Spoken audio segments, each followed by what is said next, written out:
어느 부잣집에서 자란 한 청년이 고등학교를 졸업하게 되었습니다. 이 미국 부잣집에서는 자녀가 고등학교를 졸업할 때 자동차를 선물로 사주는 그런 관습이 있다고 합니다. 그래서 아버지는 졸업을 앞둔 아들에게 차를 사주기 위해서 함께 자동차 딜러를 돌아다니면서 쇼핑을 하였습니다. 그리고 아들이 자신이 마음에 들어하는 자동차를 발견하게 되었습니다. 졸업식 전날이 되었습니다. 아버지는 아들에게 성경책을 예쁘게 포장해서 선물로 주었습니다. 아들은 아버지가 졸업식을 맞이해서 자동차 키라도 선물을 줄 줄 알았는데 난데없이 성경책을 선물로 하니까 이 아들이 화가 나서 그 성경책을 집어던져 버리고 집을 나가버렸습니다. 그리고 몇 년이 지난 뒤에 아버지가 돌아가셨다는 소식을 듣고 아버지의 장례식에 참석하게 되었습니다. 장례식을 마치고 오랜만에 몇 년 만에 자신의 집에 돌아와서 자기 방에 들어갔습니다. 들어가 보니 책상 위에 오래전 아버님이 자기에게 졸업 선물로 준 성경책이 있는 것을 보게 되었습니다. 그래야 그 성경책을 집어들고 안을 한번 이렇게 펼쳐보았습니다. 그런데 거기에 수표 한 장이 있었습니다. 그 수표를 들여다보니까 자기 졸업식 날짜에 적혀져 있는 수표, 그리고 자신이 갖고 싶었던 그 차를 살 수 있는 정확한 액수가 그 수표에 적혀져 있었던 것입니다. 아버지는 아들에게 자동차 키를 선물로 주는 것이 아니라 성경책과 함께 그 안에 아들이 필요한 자동차를 살 수 있는 그 체크를 함께 아들에게 선물로 준 것입니다. 그런데 그 아들은 그것도 알지 못하고 성경책만 받아들고 화가 나서 그 성경책을 집어 던졌다고 하는 것입니다. 아들이 그 성경책을 끌어안고 눈물을 흘렸지만 이미 아버지는 세상을 떠난 이후였습니다. 참 안타까운 이야기죠. 오늘날의 많은 사람들도 이와 같은 모습으로 살고 있지는 않은가 생각합니다. 정작 중요한 것은 보지 못하고 겉에 드러난 겉모양만 보고 쉽게 판단하고 그것이 전부인 것처럼 믿고 살아가는 것입니다. 종이로 된 성경책만 바라보았지 그 안에 정말 숨겨져 있는 보물은 발견하지 못하고 실망하면서 그렇게 살아가고 있다는 것입니다. 오늘 본문에 나오는 말씀은 주님께서 빌라도 법정에서 재판을 받으시고 또 십자가 처형을 전도받고 골고다로 올라가는 그 여정 속에 일어난 사건들입니다. 예수님의 이 십자가를 둘러싸여 있는 그 주위에 있는 사람들이 십자가에 대한 다양한 반응들과 자세들을 기록해 놓았습니다. 굉장히 본문이 긴 말씀이지만 제가 함께 여러분들과 봉독했습니다. 십자가에 대해서 만약 우리가 2000년 전 주님의 그 십자가의 고난 그 앞에 우리도 있었다면 과연 우리는 어떠한 위치에서 어떠한 자세에서 그 십자가를 바라보았을까 하는 것입니다. 오늘 본문에 나오는 첫 번째 사람은 빌라도 총독입니다. 빌라도 총독의 무책임한 태도였다는 것입니다. 자신이 감당해야 할 책임을 회피하는 일종의 책임 회피형의 사람이었습니다. 오늘 본문의 1절에 보시면 무리가 다 일어나 예수를 빌라도에게 끌고 가서 사람들이 예수님을 붙잡아서 예수님을 빌라도에게 찾아가서 빌라도 재판정에 세웠습니다. 아무런 죄가 없는 예수님은 붙들고 자신들의 원하는 바를 이루기 위해서 빌라도 법정으로 쳐들어갔습니다. 2절 말씀해 보시면 고발하여 이르되 우리가 이 사람을 보매 우리 백성을 미혹하고 가이사에게 세금 바치는 것을 금하며 자칭왕 그리스도라 하더이다 하니, 이 백성들이 두 가지의 죄목을 고발했습니다. 이 사람이 우리를 미혹해서 가이사에게 드리는 세금을 내지 않도록, 세금을 내지 말라고 해서 백성들을 선동했다고 하는 것입니다. 또 하나는 자기 스스로 유대인의 왕이라고 자처하면서 그리스도, 세상을 구원하러 온 메시아다, 구원자다라고 해서 자신들을 속였다고 하는 것입니다. 하나는 반정부 세금을 내지 않도록 한 정치 선동가이고, 또 하나는 그리스도라고 우리 자신들을 속이는 사기꾼이었다라고 하는 것이죠. 사실 예수님은 가이사에게 세금을 바치지 않도록 금지하시거나 선동한 일이 없습니다. 마태복음 22장에 보시면 바리새인들이 예수님을 시험하기 위해서 질문을 던졌습니다. 마태복음 22장 10절에 보시면 그러면 당신의 생각에는 어떠한지 우리에게 이르소서, 가이사에게 세금을 바치는 것이 옳으니까 아니하니까 하니. 바리새인들이 예수님의 트집을 잡기 위해서, 시험하기 위해서 질문을 던졌습니다. 과연 우리가 이 로마 식민지 정부에 우리가 세금을 내야 합니까? 그러면 그 돈을 가지고 우리를 억압하고 더 핍박할 텐데 그래도 불구하고 이 식민지 정부에 우리가 세금을 내야 합니까? 협조해야 합니까? 라고 물었을 때 마태복음 20장 1절에 이르시되 가이사의 것이니이다. 이에 이르시되 그런즉 가이사의 것은 가이사에게, 하나님의 것은 하나님께 바치라 하시니. 어느 한 사람에게 동전이 있느냐, 한번 그 동전을 한번 보라는 거예요. 거기에 누구의 형상이 새겨져 있느냐는 거예요. 근데 로마 그 동전에 보니까 시저, 로마 황제의 얼굴이 있는 것입니다. 우리나라의 돈도 보면 뭐 세종대왕, 뭐 이순신, 뭐 신사임당 이런 유명한 훌륭한 사람들이 인물이 있는 것처럼 황제의 얼굴이 있어요. 그러니까 주님께서 말씀하시는 것이 그것이 가이사의 것이 아니냐. 그러니 가이사의 것은 가이사에게 돌리고 하나님께 드려야 할 것은 하나님께 돌려라. 우리는 이 세상에 살면서 하나님의 백성이기 때문에 하나님께, 하나님의 나라를 위해서 우리가 헌신해야 되지만 이 세상 백성으로서의 책임과 의무를 다해야 된다고 하는 것입니다.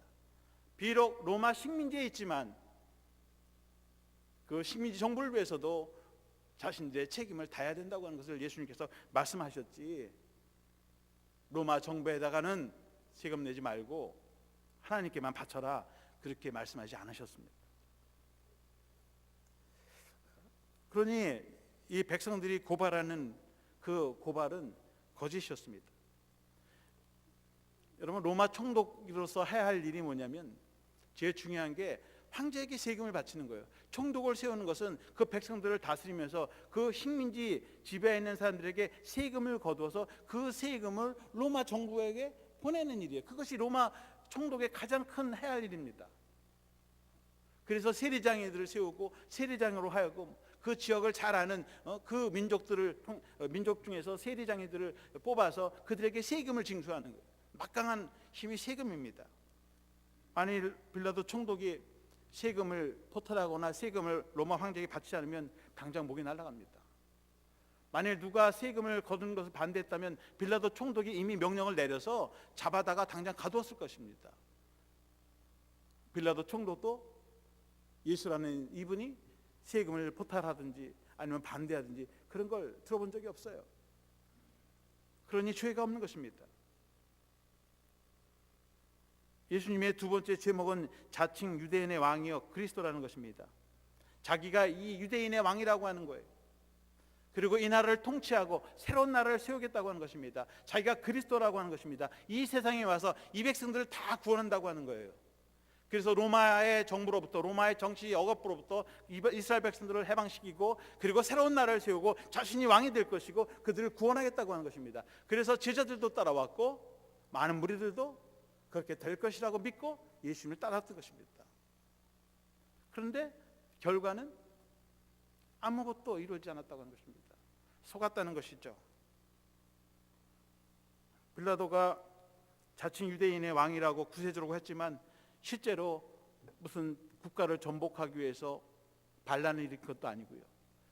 그저 유대인들의 왕이라고 하면서 뭐 진리를 선포한다고 한 것이고, 그러니까 자기가 볼 때에는 예수님은 죄가 없습니다. 4절에 보시면 빌라도가 대제사장들과 무리에게 이르되 내가 보니 이 사람에게 죄가 없도다 하니, 내가 보니까 이 사람은 그렇게 특별히 형사법이나 민사법에 해당하는 죄를 진 것이 없다. 그러니 데리고 가라.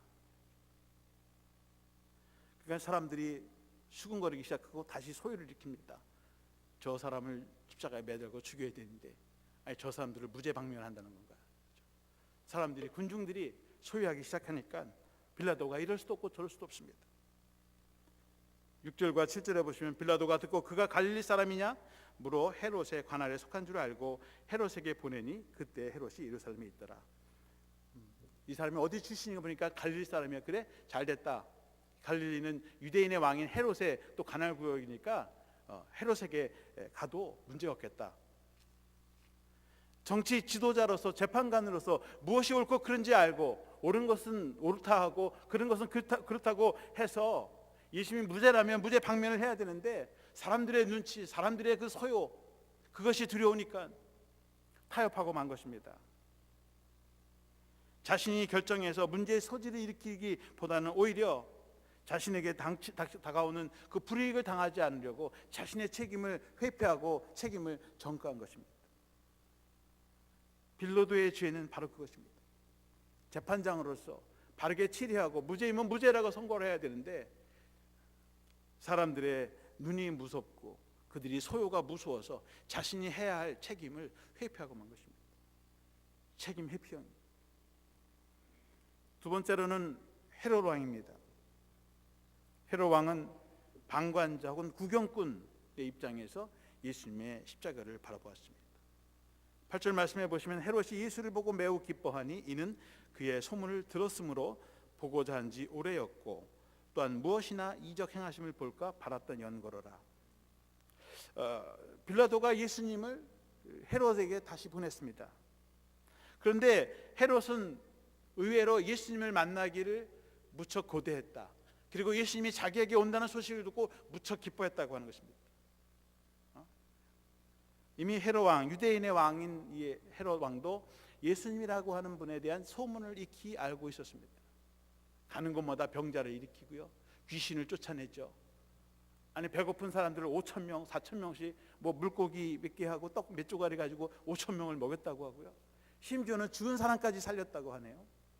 야, 이거 뭐 한번 봤으면 좋겠는데 왕체면에 갈 수는 없고 다행히 그분이 온다고 하니까 야, 이번 기회에 어떤 분이 좀 보고 싶단 말이죠. 고대하는 분을 만나고 무척 기뻐했습니다. 그동안에 일어났던 어떤 이사 같은 것도 좀 보고 이번 기회에 한번 정말 그 놀라운 구경이라도 한번 해보자 말이죠. 그런 가슴 설레이는 그런 벅찬 감동, 기쁨을 가지고 주님을 맞이했습니다. 9절에 보시면 여러 말로 물으나 아무 말도 대답하지 아니하시니 그랬습니다. 한두 가지 물어본 것이 아니라 여러 가지 말로 예수님에게 뭘 얘기했는데 예수님이 입을 열질 않아요. 대답을 하지 않습니다. 저는 그런 생각을 해봅니다. 도대체 헤롯이 예수님께 무엇을 물어봤을까? 헤롯은 과거 예수님께서 일으키신 기적과 이사들에 대해서 물어봤을 것입니다. 자기가 알고 있는, 들어본 그 사실을 가지고 과거의 병을 고쳤는데 정말 그게 사실이냐? 나면서부터 보지도 못하고 걷지도 못하는 사람을 일으켰는데 정말 그게 사실이냐? 귀신들도 또 내쫓고 의원들도 고치지 못하는 그런 질병을 고쳤다는데 그게 사실이냐? 예수님께서 침묵을 지키십니다. 보안이 보리떡 5개, 물고기 2마리 가지고 뭐 5,000명을 먹고 남겼다는데 그런 기적을 정말 일으켰느냐? 지금이라도 내가 돌을 줄 테니 떨덩이를 만들어 볼 수 있겠느냐? 물로 포도주를 만들었다는데 내가 물을 줄 때 한번 내 앞에서 그거 좀 한번 해보지 않겠느냐? 무리를 걸으시고 풍랑을 잠겼게 하셨다고 하는데 과연 그러한 초자연적인 능력을 지금이라도 당장 천둥이 치고 번개가 쳐서 좀 비바람이 불게 하고 말이죠, 그런 기적과 이석을 지금 나에게 내 눈앞에서 보여줄 수는 없겠는가? 주님은 어떠한 말로도 어떤 증거로도 증명하시지 않으셨습니다. 11절에 보시면 헤롯이 그 군인들과 함께 예수를 업신여기며 희롱하고 빛난 옷을 입혀 빌라도에게 도로 보내니, 예수님을 만나게 했던 그 기쁨도 잠시뿐, 자기가 원했던 놀라운 기적, 이사를 눈앞에서 보고 싶었는데 그런 기적이 일어나지도 않고 아무런 자기의 요구에 간구에 간청에도 응답하시지 않은 주님, 그 주님에게 실망하고 예수를 업신여기고 희롱했다는 거죠. 그런데 예수님은 아마 바로의 과거, 바로가 모세가 바로에게 찾아갔던 그 모습을 연상했는지도 모릅니다. 모세가 바로 앞에 가서 10가지 재앙을 보여줬어요. 지팡이 들고 뱀으로 보여줬어요. 멀쩡한 손을 가슴팍에 넣고 딱 보니까 문둥병이 됐어요. 다시 집어넣으니까 원상태로 돌아왔어요. 물을 하수로 피로 변하게 했어요. 그렇다면 어렵지 않죠? 지팡이 하나 들고 탁 던져서 뱀으로 만들고. 손 보이죠? 문둥병 다시 넣으니까 원상태. 물 갖고 와. 포도주로 변했지? 그거 한번 하면 헤롯이 믿을 텐데, 보고 믿을 텐데, 주님은 어떤 말도 어떤 증거도 보여주지 않았다고 하는 것입니다. 과연 예수님께서 보여주었다면 헤롯은 믿었을까요? 모세가 10가지의 재앙, 이적과 기사를 바로에게 보여준데도 불구하고 그 바로는 믿지 않았습니다. 왜 그렇습니까? 믿음은 눈으로 보이는 사실을 보고 믿는 것이 아니기 때문에 그렇습니다. 이 무리들이 예수님의 그 기적 사건들을 보지 않았습니까? 많은 사람들이 보았고 증거했고 보고 들었을 것입니다. 그런데도 그 무리들은 예수님을 그리스도로 믿지 않았다고 하는 사실입니다. 헤롯 왕도 마찬가지입니다. 그럼 그렇지 하나님이 있기는 어디 있어? 증거를 보여줘도 믿을까 말까 하는데 증거도 없이 그럼 나를 믿으라는 거야? 이건 거짓말장이죠. 예수님을 만난 기쁨도 잠시뿐 헤롯은 예수님을 업신여기고 희롱하고 그를 다시 빌라도에게 보냈습니다. 정말 예수님을 구세주로 그리스도로 믿고 싶어서 만나고 싶어서 만난 것이 아니라 그저 마술사처럼 재미있는 눈여기 즐거운 마술 구경이나 해볼 양으로 예수님을 만나기를 원했던 그 헤롯은 예수님을 만날 수가 없었습니다. 육신적으로 만났죠. 그러나 예수님을 영접하지 못했다고 하는 것입니다. 예수님은 우리가 원하는 기적이나 마술 구경을 보여주시기 위해서 찾아오는 분이 아니십니다. 그저 기적이나 이사 구경하러 하는 그런 마음과 생각을 가지고는 절대로 주님을 만날 수가 없습니다. 주님의 능력을 시험해보고 나에게 이렇게 해주시면 믿고 저렇게 해주면 믿지 않는다고 하는 그러한 시험하려고 하는 마음 갖고서는 결코 예수님을 영접할 수가 없고 만날 수가 없는 것입니다. 예수님도 침묵을 지키실 겁니다. 12절 말씀에 보면 헤롯과 빌라도가 전에는 원수였으나 당일에 서로 친구가 되니라. 이 헤롯과 빌라도 사이에는 아주 미묘한 정치적인 관계가 있습니다. 사실은 서로 라이벌 관계입니다. 빌라도는 로마 황제로부터 이 유대 지역을 치리하도록 임명을 받은 총독이에요. 식민지 시대에 나라를 치리하고 다스리는 로마 정부의 관원이고 그리고 임명을 받은 총독입니다. 왕이죠. 정치적인 왕입니다. 반대로 헤롯 왕은 혈통으로 유대인, 전통적으로 사울, 다윗, 솔로몬 그 이후로 내려오는 이스라엘의 민족을 대표하는 유대인의 왕입니다. 식민지 사회에서 이 로마 황제 집의 식민지 집의 지도자와 자신의 민족의 지도자가 둘이 있으면 이 둘의 관계는 굉장히 미묘하고 서로 친구될 수 없는 원수의 관계죠. 우리나라 옛날 일제시대 때에도 우리 왕이 있어요. 고종이 있고 순종이 있어요. 근데 어떻게 됐습니까?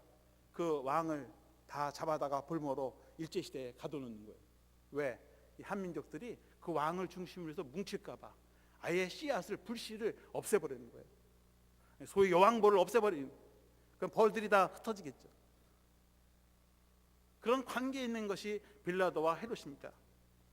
서로는 평소에는 서로 얼굴도 보지 않고 으렁거리면서 서로 딱 경계하는 두 사람이 당일에는 친구가 됐다고 하는 것입니다. 좋은 일, 의로운 일에는 서로 친구가 되면 좋은데 악한 일, 좋지 않은 일에 서로 친구가 되고 의기투합하는 경우가 있습니다. 평소에는 서로 그런 거에다가 다투다가도 악한 일 있으면 서로 친구가 돼서 함께 도모하는 관계가 됩니다.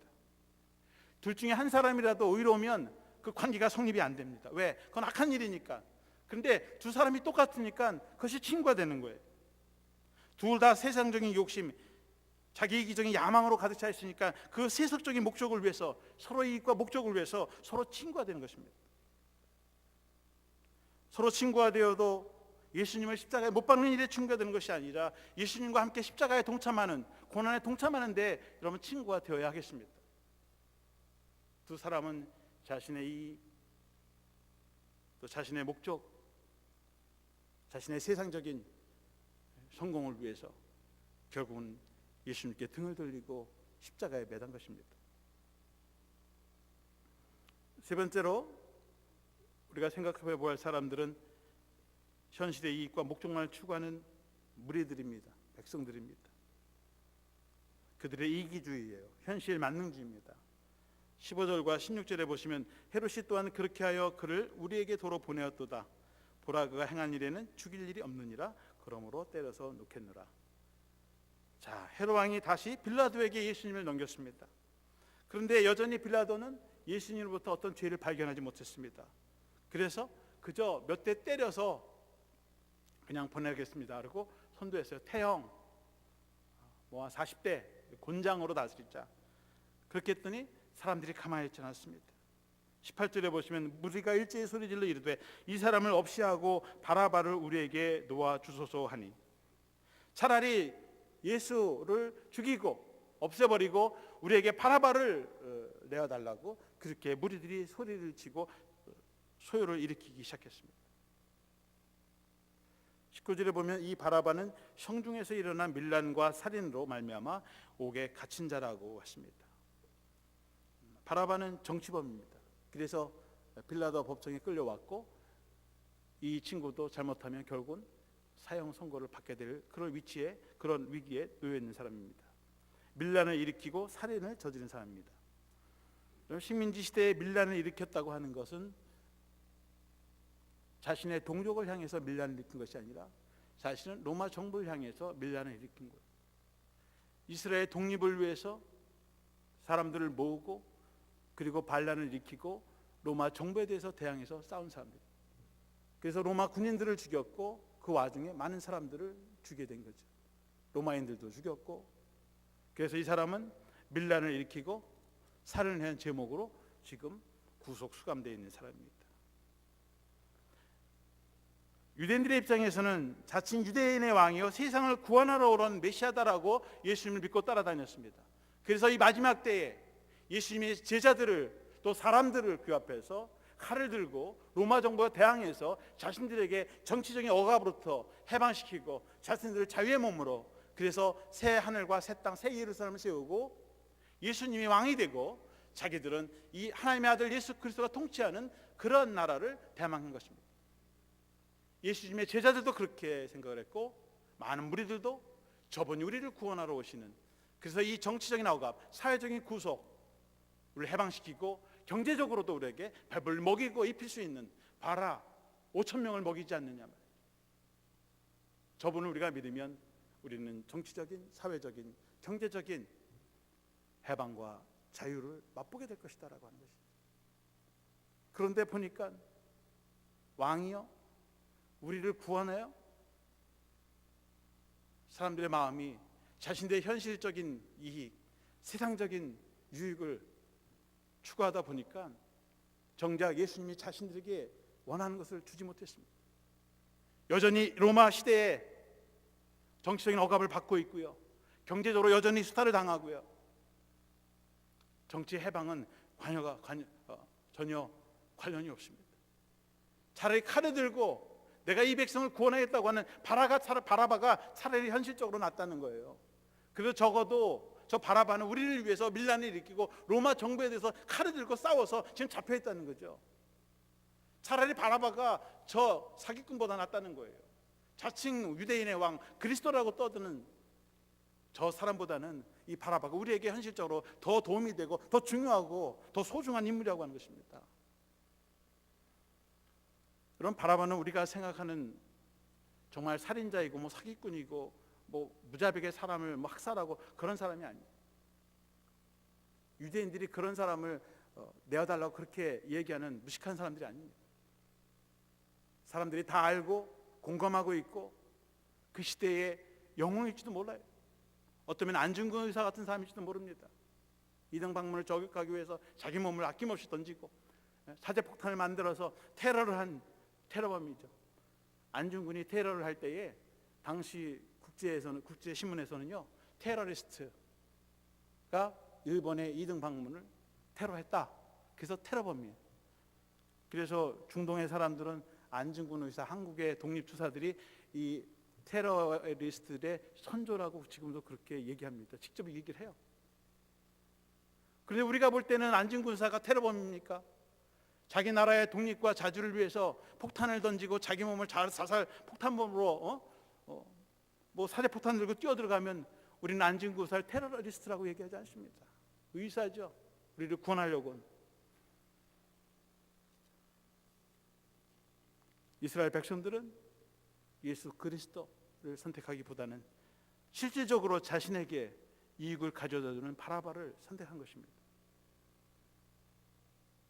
그들은 철두철미하게 현실적이고 실제적인 이익과 목적을 추구하고 또 계산할 수 있는 현실주의자들이 눈에 보이는 당장의 이익과 목적을 추구하는 사람들이었습니다.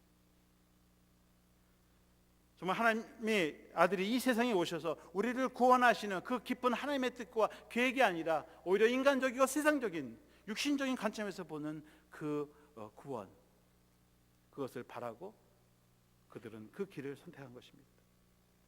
23절에 보면 그들이 큰 소리로 재촉하여 십자가에 못 박기를 구하니 그들의 소리가 이긴지라. 무리들이 큰 소리로 예수님을 십자가에 못 박으라고 외치니까 그들의 소리가 이겼습니다. 예나 지금이나 싸우면 목소리 큰 사람들이 이기게 되어 있습니다.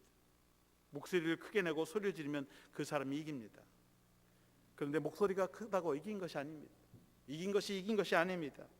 그들은 세상을 이긴 것 같지만 오히려 세상을 구원하러 오신 하나님의 아들 예수 그리스도를 십자가에 못 박은 패자 같은 것입니다.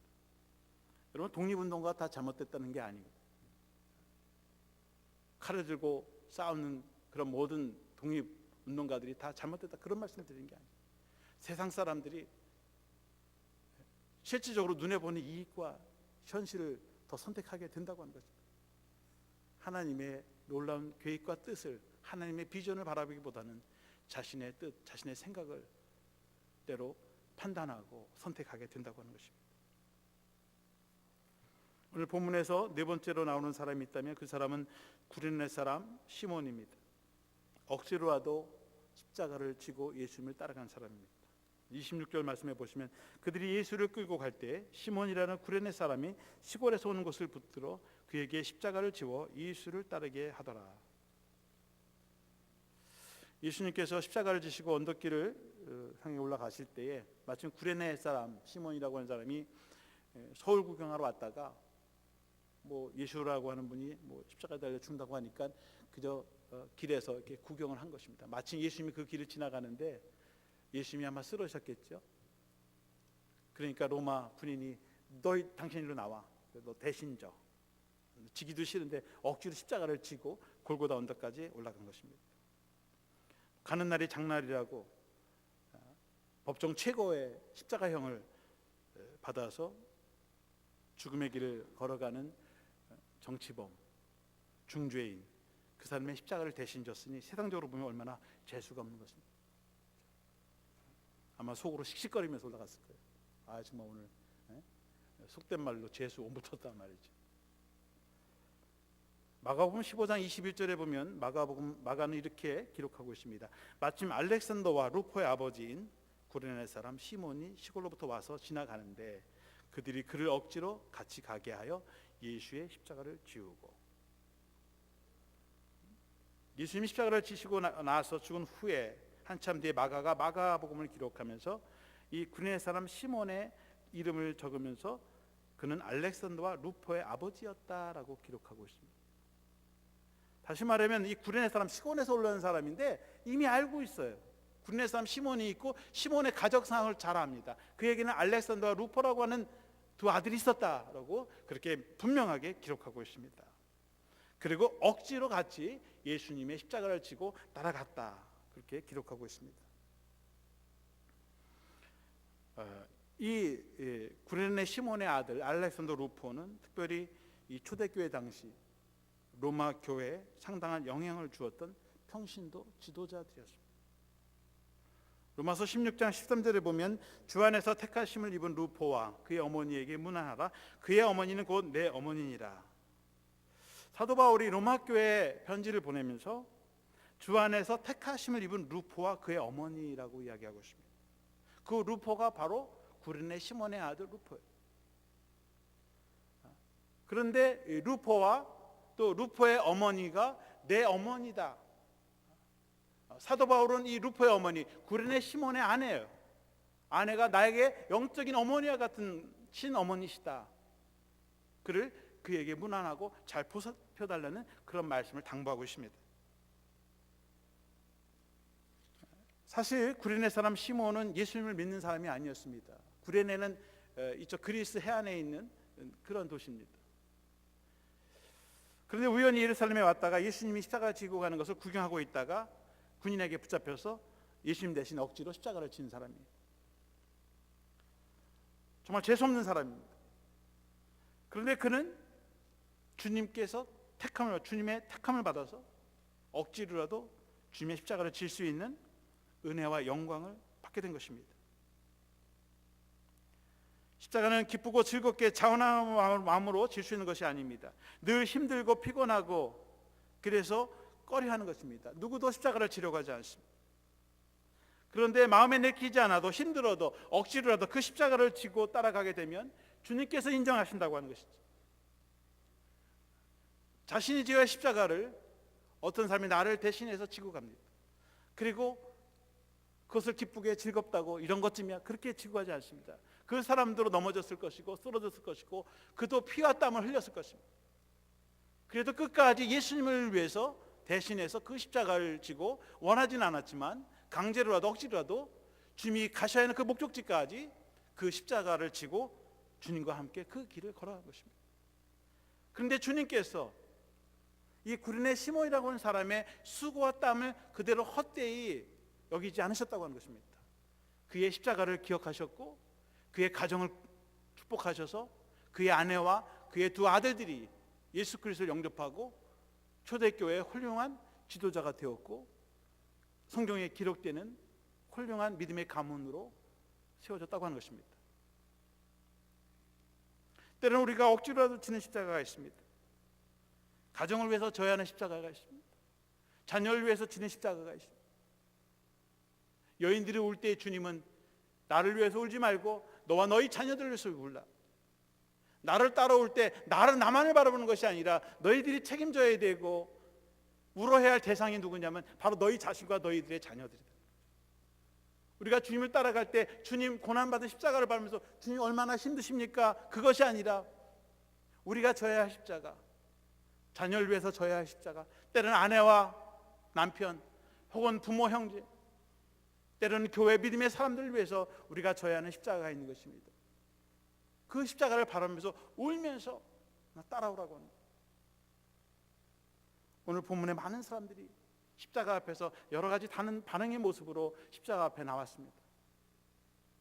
무리들처럼 자신들의 세상적인 유익 목적을 위해서, 정치 지도자처럼 자신의 유익과 목적을 위해서 타협하고 부인하고 자신의 책임을 회피하는 것이 아니라 오늘 이 구레네 시몬처럼 비록 마음에 내키지 않지만 억지로라도 십자가를 지고 주님과 함께 동행할 때에 주님께서 그를 축복해 주시고 그도 영광의 면류관을 받아 누리는 영광을 맛보게 되었다고 하는 것입니다. 여러분 오늘 살아가면서 사순절 세 번째 주일을 맞이하면서 주님의 십자가를 바라보면서 과연 나는 어떠한 모습으로 주님을 따라갈 것인가 결단하고 또 이 구레네 시몬처럼 억지로라도 우리가 져야 하는 십자가를 지고 주님께 은혜 받고 또 축복받고 영광을 얻으리는 저와 여러분들이 되시기를 주님의 이름으로 축원합니다.